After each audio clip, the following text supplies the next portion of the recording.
नमस्कार दोस्तों, मैं हूं प्रभात कुमार। आप देख रहे हैं मेरे YouTube चैनल प्रभात एजुकेशन सेंटर। स्वागत है आपका मेरे YouTube चैनल में। दोस्तों, आज हम जानेंगे सब्जेक्ट साइंस का part 6 and top objective question, जो कि 30 VBI ऑब्जेक्टिव एग्जाम 2025 के लिए काफी इंपॉर्टेंट है। एंड बिहार बोर्ड के बच्चों अगर 400 लाना चाहते हैं तो प्रभात एजुकेशन सेंटर से जुड़े रहें। दोस्तों, आज हम बिना लेट करते हुए क्वेश्चन की ओर चलेंगे एंड शुरू से अंत तक देखिए, बहुत ही इंटरेस्टेड क्वेश्चन है जो कि एग्जाम के लिए काफी इंपॉर्टेंट होता है। तो चलते हैं पहला क्वेश्चन की ओर। एंड हमारे सामने क्वेश्चन दिया गया है कि जो नेत्र दूर स्थित वस्तुओं को स्पष्ट नहीं देख पाता उस नेत्र में होता है। यानी जो जो दूर नहीं देख सकता है निकट की देख सकता है, यानी कि निकट दृष्टि दोष हो जाएगा, जो कि आपका ऑप्शन नंबर बी बिल्कुल करेक्ट हो जाएगा। एंड जो नेत्र दूर स्थित वस्तुओं को स्पष्ट नहीं देख पाता उस नेत्र में होता है निकट दृष्टि दोष।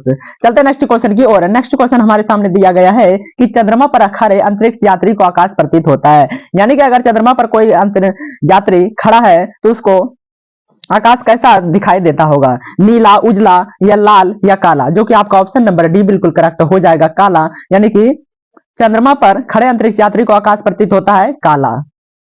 तो नेक्स्ट क्वेश्चन की ओर चलेंगे। नेक्स्ट क्वेश्चन दिया गया है कि अवतल लेंस को कहते हैं। तो अवतल लेंस को क्या कहते हैं? अभिसारी लेंस या द्वि अवतल लेंस या अपसारी लेंस, इनमें से कोई नहीं। तो अवतल लेंस को कहते हैं अपसारी लेंस, जो कि आपका ऑप्शन नंबर सी बिल्कुल करेक्ट हो जाएगा।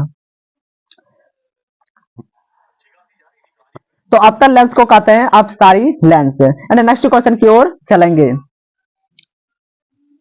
तो नेक्स्ट क्वेश्चन दिया गया है कि सर्च लाइट का परावर्तक सतह होता है। सर्च लाइट का परावर्तक सतह किसका होता है? उत्तल लेंस या अवतल लेंस या समतल या कोई नहीं। तो सर्च लाइट का परावर्तक सतह होता है अवतल, जो कि आपका ऑप्शन नंबर बी बिल्कुल करेक्ट हो जाएगा, अवतल। तो सर्च लाइट का परावर्तक सतह होता है, जो कि आपका ऑप्शन नंबर बी बिल्कुल करेक्ट हो जाएगा, अवतल। तो नेक्स्ट क्वेश्चन की ओर चलेंगे। नेक्स्ट क्वेश्चन दिया गया है कि विभव का मात्रक होता है। विभव का ऐसा ही मात्रक होता है एम्पियर या वोल्ट या ओम या वाट। तो विभव का मात्रक होता है वोल्ट, जो कि आपका ऑप्शन नंबर बी बिल्कुल करेक्ट हो जाएगा। यानी नेक्स्ट क्वेश्चन की ओर चलेंगे। नेक्स्ट क्वेश्चन दिया गया है कि निम्न से कौन विद्युत का सुचालक होता है? निम्न से कौन विद्युत का सुचालक होता है? सल्फर या प्लास्टिक या आयोडीन या ग्रेफाइट, जो कि आपका ऑप्शन नंबर डी बिल्कुल करेक्ट हो जाएगा, ग्रेफाइट।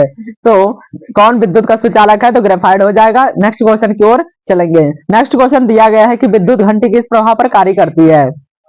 तो विद्युत घंटी किस प्रभाव पर कार्य करता है? उसमें प्रभाव या रासायनिक प्रभाव या चुंबकीय प्रभाव, या इनमें से कोई नहीं। तो विद्युत घंटी का काम करता है चुंबकीय प्रभाव, जो कि आपका ऑप्शन नंबर बी बिल्कुल करेक्ट, आपका ऑप्शन नंबर सी बिल्कुल करेक्ट हो जाएगा, चुंबकीय प्रभाव। तो विद्युत घंटी किस प्रभाव पर कार्य करती है? तो चुंबकीय प्रभाव हो जाएगा। तो चलते हैं नेक्स्ट क्वेश्चन की ओर। नेक्स्ट क्वेश्चन दिया गया है कि भारत में उत्पादित प्रत्यावर्ती विद्युत धारा की आवृत्ति होती है।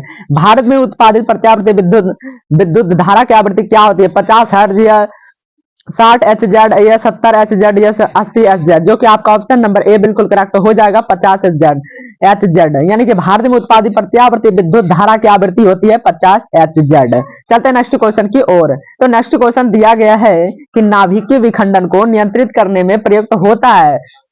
तो नाभिकीय विखंडन को नियंत्रित करने में कौन प्रयुक्त होता है? लोहे का छड़ या स्टील का छड़ या कैडमियम का छड़ या एल्युमिनियम का छड़, जो कि आपका ऑप्शन नंबर सी बिल्कुल करेक्ट हो जाएगा, कैडमियम का छड़। तो नाभिकीय विखंडन को नियंत्रित करने में प्रयुक्त होता है कैडमियम का छड़। नेक्स्ट क्वेश्चन दिया गया है कि नवीकरणीय ऊर्जा का स्रोत है। तो नवीकरणीय ऊर्जा का स्रोत है नाभिकीय ऊर्जा या सौर ऊर्जा या कोयले से प्राप्त ऊर्जा या प्राकृतिक गैस से प्राप्त ऊर्जा। तो नवीकरणीय ऊर्जा है सौर ऊर्जा, जो कि आपका ऑप्शन नंबर भी बिल्कुल करेक्ट हो जाएगा, आपका ऑप्शन नंबर बिल्कुल करेक्ट हो जाएगा। तो नवीकरणीय ऊर्जा का स्रोत है सौर ऊर्जा। नेक्स्ट क्वेश्चन की ओर चलेंगे। तो नेक्स्ट क्वेश्चन आपके सामने दिया गया है कि निम्नलिखित में से कौन सूचक की तरह इस्तेमाल नहीं किया जा सकता है? तो सूचक यानी निम्न से कौन सूचक की तरह इस्तेमाल नहीं किया जाता? हल्दी या मैथिल ऑरेंज या फिनोल्फथेलिन या मूली, जो कि आपका ऑप्शन नंबर डी बिल्कुल करेक्ट हो जाएगा, मूली। तो निम्न से कौन सूचक की तरह इस्तेमाल नहीं किया जाता? मूली हो जाएगा, आपका ऑप्शन नंबर डी बिल्कुल करेक्ट हो जाएगा। नेक्स्ट क्वेश्चन दिया गया है कि निम्नलिखित में से सबसे प्रबल लवण कौन है? NaCl या CaCl2 या BaSO4 या LiCl, जो कि आपका ऑप्शन नंबर ए बिल्कुल करेक्ट हो जाएगा, NaCl। तो निम्नलिखित में सबसे प्रबल लवण कौन है? NaCl हो जाएगा। नेक्स्ट क्वेश्चन दिया गया है कि एक विलयन किसी नीले लिटमस को लाल रंग में परिणत कर देता है, तो संभवतः विलयन का pH मान होगा। यानी कि विलयन को अगर नीले लिटमस नीले लिटमस को लाल कर देता है। लाल करने की क्षमता सिर्फ अम्ल में होता है, तो अम्ल का पीएच मान 7 से कम होता है, तो 7 से पीएच मान यानी 6 हो जाएगा, जो कि आपका ऑप्शन नंबर डी बिल्कुल करेक्ट हो जाएगा। तो एक विलयन किसी नीले लिटमस को लाल रंग में परिणत कर देता है, तो संभवतः विलयन का पीएच मान 6 हो जाएगा, जो कि आपका ऑप्शन नंबर डी बिल्कुल करेक्ट हो जाएगा। तो नेक्स्ट क्वेश्चन दिया गया है कि निम्न से कौन बुझा हुआ चूना है। तो बुझा हुआ चूना कौन है, CaO या CaOH2 या CaOCO3 या Ca, जो कि आपका ऑप्शन नंबर ए बिल्कुल करेक्ट हो जाएगा, CaO। तो निम्न से कौन सा बुझा हुआ चूना है, CaO। नेक्स्ट क्वेश्चन की ओर चलेंगे। नेक्स्ट क्वेश्चन दिया गया है पीतल है। पीतल क्या है, धातु या मिश्र धातु या उपधातु, जो कि आपका ऑप्शन नंबर डी बिल्कुल करेक्ट हो जाएगा, मिश्र धातु। तो पीतल है मिश्र धातु। चलते हैं नेक्स्ट क्वेश्चन की ओर। तो नेक्स्ट क्वेश्चन दिया गया है कि कॉपर का निष्कर्षण मुख्यतः किस अयस्क से किया जाता है।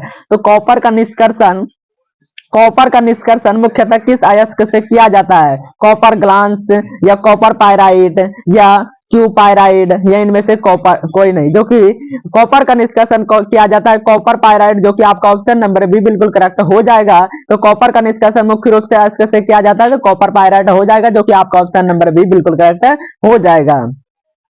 तो नेक्स्ट क्वेश्चन दिया गया है कि फास्फोरस का आणविक सूत्र होता है। तो फास्फोरस का आणविक सूत्र क्या होता है, P या P2 या P8 या P4, जो कि आपका ऑप्शन नंबर डी बिल्कुल करेक्ट हो जाएगा, P4। तो फास्फोरस का आणविक सूत्र होता है P4। चलते हैं नेक्स्ट क्वेश्चन की ओर। तो सोना निम्न से किस द्रव में घुल जाता है, सोना निम्न किस में घुल जाता है आसानी से, अम्लराज में, सांद्र सल्फ्यूरिक अम्ल में, सांद्र नाइट्रिक अम्ल में, इनमें से कोई नहीं, जो कि आपका ऑप्शन नंबर ए बिल्कुल करेक्ट हो जाएगा, अम्लराज में। तो सोना निम्नलिखित में से किस द्रव में घुल जाता है, तो अम्लराज हो जाएगा, जो कि आपका ऑप्शन नंबर ए बिल्कुल करेक्ट हो जाएगा। नेक्स्ट क्वेश्चन दिया गया है कि विद्युत अपघटनी प्रसंस्करण में अशुद्ध धातु को बनाया जाता है, एनोड या कैथोड या अपघट्य, इनमें से कोई नहीं, जो कि आपका ऑप्शन नंबर ए बिल्कुल करेक्ट हो जाएगा, एनोड। तो विद्युत अपघटनी प्रसंस्करण में अशुद्ध धातु को बनाया जाता है, एनोड। चलते हैं नेक्स्ट क्वेश्चन की ओर। तो 1 ग्राम सोना में कितना लंबा तार बनाया जा सकता है, आपको पता होना चाहिए। 1 ग्राम अगर सोना है तो उससे कितना लंबा तार बनाया जा सकता है, 1 किलोमीटर या 2 किलोमीटर या 3 किलोमीटर या 4 किलोमीटर, जो कि आपका ऑप्शन नंबर बी बिल्कुल करेक्ट हो जाएगा, 2 किलोमीटर। तो 1 ग्राम सोना से कितना लंबा तार बनाया जा सकता है, तो 2 किलोमीटर हो जाएगा। नेक्स्ट क्वेश्चन दिया गया है ब्यूटेनॉन। ब्यूटेनॉन यौगिक है चतुर कार्बन जिसका प्रक्रियात्मक समूह है, ब्यूटेनॉन यौगिक है चतुर कार्बन जिसका प्रक्रियात्मक समूह है कार्बोक्सिलिक अम्ल या एल्डिहाइड या कीटोन या अल्कोहल। तो ब्यूटेनॉन यौगिक है चतुर कार्बन जिसका प्रक्रियात्मक समूह है कार्बोक्सिलिक अम्ल या एल्डिहाइड या कीटोन या अल्कोहल। तो जो कि आपका ऑप्शन नंबर सी बिल्कुल करेक्ट हो जाएगा, कीटोन। तो ब्यूटेनॉन यौगिक है चतुर कार्बन जिसका प्रक्रियात्मक समूह क्या है, कीटोन, जो कि आपका ऑप्शन नंबर सी बिल्कुल करेक्ट हो जाएगा। नेक्स्ट क्वेश्चन दिया गया सरलतम हाइड्रोकार्बन है। सरलतम हाइड्रोकार्बन क्या है, तो मिथेन है, मिथेन है या इथेन या प्रोपेन या ब्यूटान, जो कि आपका ऑप्शन नंबर ए बिल्कुल करेक्ट हो जाएगा, मिथेन। तो सरलतम हाइड्रोकार्बन है मिथेन। नेक्स्ट क्वेश्चन की ओर चलेंगे। नेक्स्ट क्वेश्चन दिया गया है कि वायुमंडल में CO2 गैस की उपस्थिति कितना है। तो CO2 गैस की उपस्थिति वायुमंडल में 0.1% है या 0.05% या 0.03% या 0.02%, जो कि आपका ऑप्शन नंबर सी बिल्कुल करेक्ट हो जाएगा, 0.03% हो जाएगा। तो वायुमंडल में CO2 गैस की उपस्थिति होती है 0.03% है। तो नेक्स्ट क्वेश्चन दिया गया है कि आधुनिक आवर्त सारणी में तत्वों के वर्गीकरण का आधार है। तो आधुनिक आवर्त सारणी में तत्वों के वर्गीकरण का आधार क्या है, परमाणु आयतन या परमाणु घनत्व या परमाणु द्रव्यमान या परमाणु संख्या, जो कि आपका ऑप्शन नंबर डी बिल्कुल करेक्ट हो जाएगा, तो परमाणु संख्या। तो आधुनिक आवर्त सारणी में तत्वों के वर्गीकरण का आधार क्या है, आधार है तो परमाणु संख्या। नेक्स्ट क्वेश्चन दिया गया है कि लोहे की परमाणु संख्या है। तो लोहे की परमाणु संख्या क्या है, 23 या 26 या 25 या 24, जो कि आपका ऑप्शन नंबर बी बिल्कुल करेक्ट हो जाएगा, 26। तो लोहे की परमाणु संख्या कितना है, 26, जो कि आपका ऑप्शन नंबर बी बिल्कुल करेक्ट हो जाएगा। कूटपाद किस में पाया जाता है, पैरामीशियम में या यूग्लिना में या अमीबा में, इनमें से कोई नहीं। तो कूटपाद किस में पाया जाता है, जो कि आपका ऑप्शन नंबर सी बिल्कुल करेक्ट हो जाएगा, अमीबा में। तो कूटपाद किस में पाया जाता है, तो अमीबा में, जो कि आपका ऑप्शन नंबर सी बिल्कुल करेक्ट हो जाएगा। प्रकृति में ऑक्सीजन का संतुलन कैसे बना रहता है, तो प्रकृति में ऑक्सीजन का संतुलन कैसे बना रहता है, संयोजन क्रिया, प्रकाश संश्लेषण या अपघटन, इनमें से कोई नहीं। तो प्रकृति में ऑक्सीजन का संतुलन बना होता है, जो कि आपका ऑप्शन नंबर बी बिल्कुल करेक्ट हो जाएगा। प्रकाश संश्लेषण के द्वारा प्रकृति में ऑक्सीजन का संतुलन बना होता है। तो प्रकृति में ऑक्सीजन का संतुलन कैसे बना होता है? प्रकाश संश्लेषण हो जाएगा, जो कि आपका ऑप्शन नंबर बी बिल्कुल करेक्ट हो जाएगा। नेक्स्ट क्वेश्चन दिया गया है कि खुला परिसंचरण तंत्र किसमें पाया जाता है? तो खुला परिसंचरण तंत्र किसमें पाया जाता है? मनुष्य में या कॉकरोच में या घोड़ा में या ऊंट में? जो कि आपका ऑप्शन नंबर बी बिल्कुल करेक्ट हो जाएगा, कॉकरोच में। तो खुला परिसंचरण तंत्र किसमें पाया जाता है? कॉकरोच में हो जाएगा, जो कि आपका ऑप्शन नंबर बी बिल्कुल करेक्ट हो जाएगा। नेक्स्ट क्वेश्चन दिया गया है कि यूरिया रक्त में कहां से प्रवेश करती है? तो यूरिया रक्त में प्रवेश कहां से करती है? फेफड़ा से या यकृत से या श्वास नालिका से या वृक्क से? तो यूरिया रक्त में यकृत से प्रवेश करती है। तो यूरिया रक्त में कहां से प्रवेश करती है? तो यकृत से। चलते हैं नेक्स्ट क्वेश्चन की ओर। नेक्स्ट क्वेश्चन यानी लास्ट क्वेश्चन दिया गया है कि प्रकाश संश्लेषण होता है, तो प्रकाश संश्लेषण का कब होता है? रात में या दिन में या रात दिन या सुबह शाम? जो कि आपका ऑप्शन नंबर बी बिल्कुल करेक्ट हो जाएगा, दिन में। तो प्रकाश संश्लेषण होता है सिर्फ दिन में, जो कि आपका ऑप्शन नंबर बी बिल्कुल करेक्ट हो जाएगा। तो इसी के साथ आज का क्लास समाप्त होता है। मिलते हैं अगले वीडियो में, तब तक के लिए बाय, जय हिंद।